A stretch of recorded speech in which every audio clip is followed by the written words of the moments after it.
Tamil matrimony ஆடி offer. இப்ப membership எடுங்க, ஆடில ஃப்ரீயா யூஸ் பண்ணுங்க. ஐஏஎஸ் ஆனா என்ன செய்யலாம்? இப்ப உங்களுக்கு தெரியுமா, இந்த டிஎன்பிஎஸ்சி குரூப் 1 தேர்வு நான் நேற்று பேசின கூட தொகுதி 1, தொகுதி 2, தொகுதி 4 இந்த மாணவர்கள் எல்லாம் மிகச்சிறப்பாக வெற்றி பெற வேண்டும்.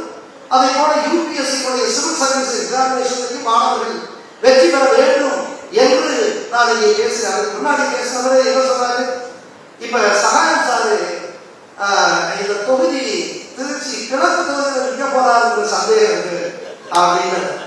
பிரச்சனை அல்லவா? பிரச்சனை அல்லவா? நான் மாணவர்களுக்கு பேசுறேன். நான் திருச்சி கிழக்கு தொகுதியா என்பது பிரச்சனை அல்ல. தொகுதி 1 நீ வெற்றி பெற போகிறாயா என்பதுதான் பிரச்சனை. என்னுடைய வெற்றியை பற்றி எல்லாம் கவலைப்படவில்லை. லட்சியவாதி தன் பதவியை இழந்தாலும் அவன் என்றைக்குமே வெற்றி இழப்பாளர்களாகத்தான் இருக்கிறார் என்று சொல்லுது.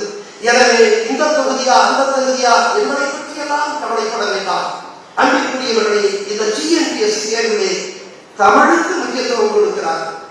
தமிழுக்கு முக்கியத்துவம் கொடுப்பதே இல்லை.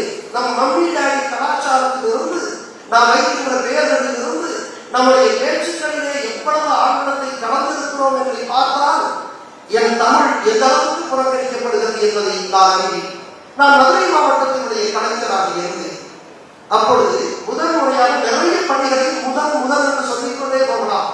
வேட்டி நிலத்தை தமிழ்நாட்டிற்கு அறிமுகப்படுத்தியதே நாங்கள் தான். நான் என்று சொல்வதற்கு தயங்குகிறேன். நாங்கள் தான் முதல் முறையாக இந்தியாவிலே தன்னுடைய சொத்து கணக்கை பகிரங்கமாக பொது வெளியில் வெளியிட்டது நான் தான் என்று சொல்லவில்லை, நாங்கள் தான் என்று சொல்லுகிறோம். தமிழ் மேட்ரிமோனி ஆடி ஆஃபர். இப்ப மெம்பர்ஷிப் எடுங்க, ஆடில ஃப்ரீயா யூஸ் பண்ணுங்க.